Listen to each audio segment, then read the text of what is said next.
Google's plan to take on Amazon's Echo is getting closer. Its anticipated entry into the voice-activated home device market is expected to be unveiled at its annual developers conference going on now.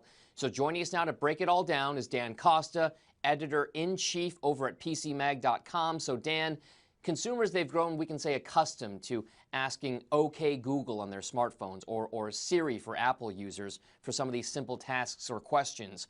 What's Google Home all about, and what will people be able to do or accomplish with these Google Home theoretical devices? Yeah, it's really exciting. We've been wondering ever since the Amazon Echo hit the market with its Alexa personal assistant.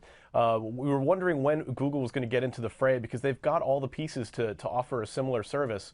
It looks like they're going to announce it today at Google I/O, their worldwide developers conference out in San Francisco. And we've got reporters out there, so we'll get more details then. But it looks like it's going to work a lot like the Amazon Echo. You're going to be able to do voice searches. You're going to be able to access the web. And the really interesting thing is you'll be able to access all of those connected devices in your home. Google owns Nest, so you can expect there to be integration between Google Home and Nest, and then a whole bunch of other devices. And it'll be basically the voice-based interface for your entire digital home. The next step in the whole Internet of Things phenomenon, Dan, Amazon's Echo, it's been around for a while, like you said, a couple of years now. They've already sold a few million units. So do they have a first mover advantage? Does this lag put Google at a disadvantage? If so, why? If not, why not? I mean, I think Amazon surprised a lot of people when they jumped into this market. They've got a great hardware device. It exceeds expectations. I've got one on my kitchen counter and I use it every day. The thing about Google is that the reason they're announcing it today is because they've got all these developers in a room. That's something that's really plays to their suits and their advantages. They've got a lot of developers working for them. So when Google Home hits the market, probably later this fall, it's going to wind up coming with a host of third-party support. It's probably going to be able to do a lot more than the Amazon Alexa. So Amazon's definitely got an advantage because it got to the market first. But I think Google's going to catch up quick because they've got this developer base and they've got a lot of the technology, core in their other products. Dan, that's the supply side.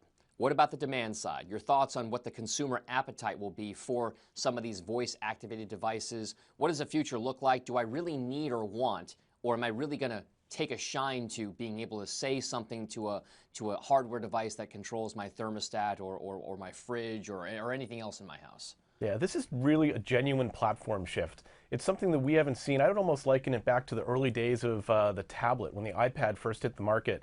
And the question we were all asking ourselves are, what are we going to use this for? We've already got a laptop. We've already got a phone. Why would we need a tablet? And in short order, tablets became essential and a crucial product category.